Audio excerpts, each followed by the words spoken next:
వారి ద్వారా మేమిద్దరం కూడా హామీ ఇస్తున్నాం, ప్రజలకు హామీ ఇస్తున్నాం. రాజీ పడం, సంఘ విద్రోహక శక్తుల్ని అరికడతాం. ఎవరైనా సోషల్ మీడియా ద్వారా ఏ ఆడబిడ్డని అవమానం చేసే విధంగా ప్రవర్తిస్తే అదే చివరి రోజు వాళ్ళు గుర్తుపెట్టుకోమని మరొక్కసారి హెచ్చరిస్తున్నా. ఈరోజు గౌరవప్రదంగా ఇక్కడికి వచ్చేది ప్రజా జీవితంలో ప్రజా సేవ చేయాలనుకుని వస్తాం. అలాంటిది వచ్చి తెల్లవారితో నిద్రలేచి ఎవడు మన మీద సోషల్ మీడియాలో ఏం పెట్టాడు అని మనం చూసుకోవాల్సిన పరిస్థితి లేదు. రాజకీయాన్ని రాజకీయంగా ఛేదిద్దాం. అదే సమయంలో ఇష్టానుసారంగా క్యారెక్టర్ అసాసినేషన్ చేస్తే మాత్రం వదిలిపెట్టం. గత ఇక మీదట మాత్రం ఏదైతే నేను ఒకటే చెప్తున్నా, నా జీవితంలో నేను ఎక్కడా రాజీ పడను. తీవ్రవాదులపైన పోరాడాను. నా ప్రాణానికి ముప్పు వచ్చినా భయపడలేదు.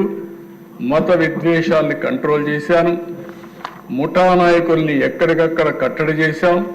ఈరోజు రాయలసీమలో ముఠాలు లేకుండా ఒకప్పుడు సినిమాలు తీస్తే రాయలసీమ కథలే పెట్టేవాడు సినిమాలంతా కూడా.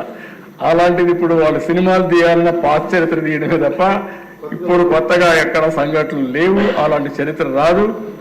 అదే సమయంలో ఈరోజు రౌడీలు అనేవాళ్ళు కూడా ఉన్నారు, ఇంకా అక్కడక్కడ ఉన్నారు. కొంతమంది బ్లేడ్ బ్యాచ్ అవి కూడా ఉన్నాయి. వాళ్ళకు కూడా చెప్తున్నా ఈ సభ ద్వారా, బ్లేడ్ బ్యాచ్ జాగ్రత్తగా ఉండండి. చేస్తే మాత్రం మిమ్మల్ని వదిలిపెట్టను.